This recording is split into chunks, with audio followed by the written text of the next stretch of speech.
Natalo rin si Pilandok. 2. Kilala si Pilandok sa pagiging tusok na panlilang. Katunayan, madalas na panlilang o panluloko ang ginagamit ni Pilandok sa kanyang laban.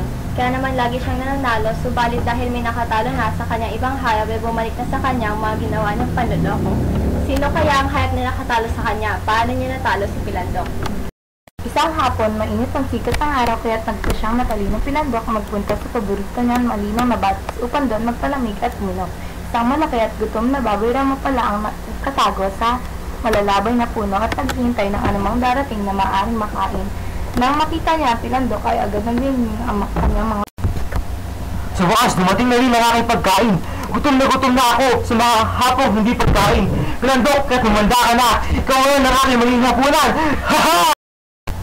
Takot na takot ang Pilandok dahil alam niya isang sagpang lang sa kanya ay tiyak na magkakalasog-lasog ang kanyang payat na katawan, subalit hindi siya nagpahalata.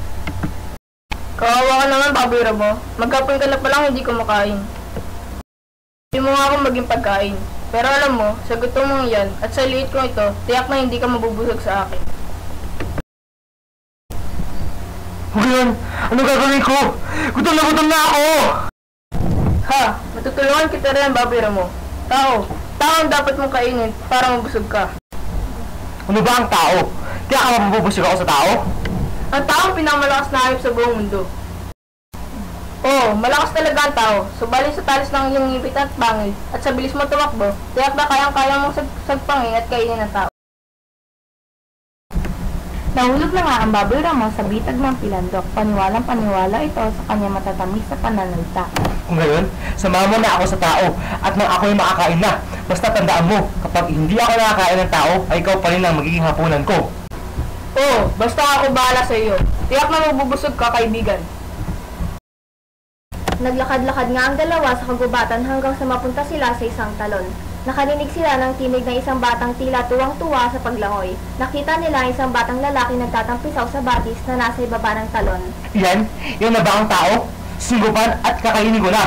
Kaibigan, hindi pa yan ang tao. Sumisibol pa lang iyan, kaya't hindi ka masisiyan dyan. Kung ngayon, saan natin makikita ang taong gagawin kong hapunan? Nakakita sila ng isang taniman ng mga kamote. May isang matandang lalaking nagtatanim. Nakabaluktot ang likod niya at naglalakad na lamang sa tulong ng Yan na ba? Yan na ba ang taong gagawin kong hapunan? Ayoko nan, at hindi ako matitinga riyan. Tama ka, kaibigan. Payat masyado yan at hindi ka mabusog dyan.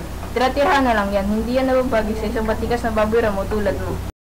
Galit na ang baboy ramo. Kung ngayon, saan ko makikita ang taong kakainin ko? Gutom na ako. Niloloko mo lang yata ako eh. Ikaw na lang nga ang kakainin ko. Huwag kaibigan. Hayun ang taong nakalaan para sa iyong hapunan. Tama ka, Pilandok. Ito na ang hapunan ko. Sabay sugod sa nabiglang mga ngaso, subalit nabigla man natutumba ang mga ngaso ay mabilis pa rin itong nakabangon at paputok ang dalang rifle kaya tinamaan ang baboy ramo. Ngayon siya nakadama ng matinding uhaw kaya naisip niyang muling bumalik sa batis upang ipagpatuloy ang naputol sa pag-inom. Tahimik na umiinom ang Pilandok nang bigla niyang maramdamang may sumunggab sa kanya isang papaglingon niya ay nakita niya ang buhay. Hay naku, kawawa naman ng buhayang ito. Hindi niyo makikilala ang pagkakaiba ng patpat sa isang paa.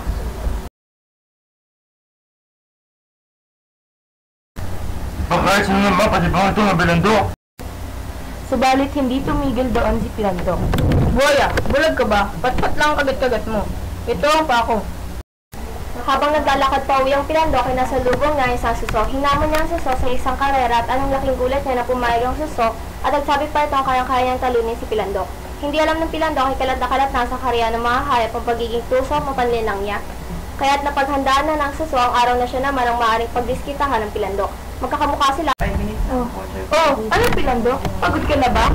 Natalo niya ang mabangis na baboy ramo, natalo niya ang malaki at mahabang buhaya. Hinsay na isa na rin ang isang matalinong sultan, subalit heto siya. Siya naman ngayon ang natalo ng isang manting suso. Suso, kung saan paanong paraan mo naman ginawa yun, kaya tanggap mo ang pagkatalo ko. Matalino ka nga, binabati kita at dahil dyan, pinapangako kong iwasan ko na ang ginawa kong paglalamang sa kapwa. Created using Powtoon.